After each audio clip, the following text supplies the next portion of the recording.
मैं तुमसे यही कह रहा हूं कि अगर तुम ध्यान की गहराइयों में गए, तुम साक्षी भाव को उपलब्ध हुए, तो अचानक तुम्हें दिखाई पड़ेगा कि इस साक्षी के शिखर पर बैठकर पता चलता है सभी मार्ग इसी पहाड़ के शिखर की तरफ आते।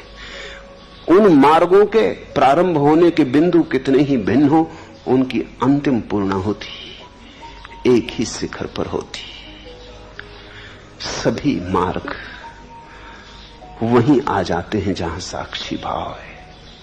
कैसे तुम आते हो ये तुम्हारी मर्जी, बैलगाड़ी पर, घोड़े पर, पैदल, हवाई जहाज पर, ट्रेन पर, मोटर बस में, कैसे तुम आते हो ये तुम्हारी मर्जी। अगर जरा भी समझदारी हो तो इसमें कोई झगड़ा करने की जरूरत नहीं। कोई घोड़े पे आ रहा है, कोई बैलगाड़ी पे आ रहा है, अपनी अपनी मौज। कोई मस्जिद से आ रहा है, कोई मंदिर से आ रहा है, कोई प्रार्थना करके आ रहा है, कोई ध्यान करके आ रहा है, कोई नाच के, कोई चुप बैठ के।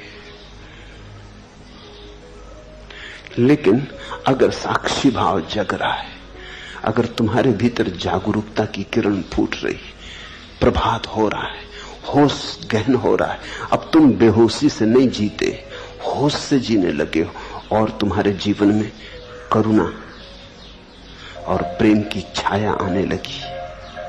तुम्हारे जीवन से क्रोध और हिंसा विसर्जित होने लगे। बस दो बातें जानने की हैं, वो दो बातें भी एक ही सिक्के के दो पहलू हैं। भीतर ध्यान घटता है तो बाहर प्रेम घटता है, बाहर प्रेम घटता है तो भीतर ध्यान अनिवार्य रूप से घटता है। अगर प्रार्थना करो तो प्रेम घटेगा और ध्यान उसके पीछे आएगा।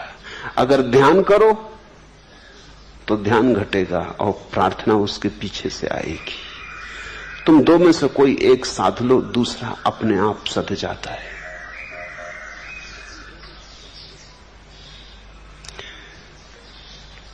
साक्षी में पहुंचकर ही तुम्हें सारे जगत के सत्यों के बीच समन्वय की प्रतीति होगी। उस अनुभव की तरफ मेरा इशारा है। इसे तुम बौद्धिक समन्वय बनाने की कोशिश मत करना।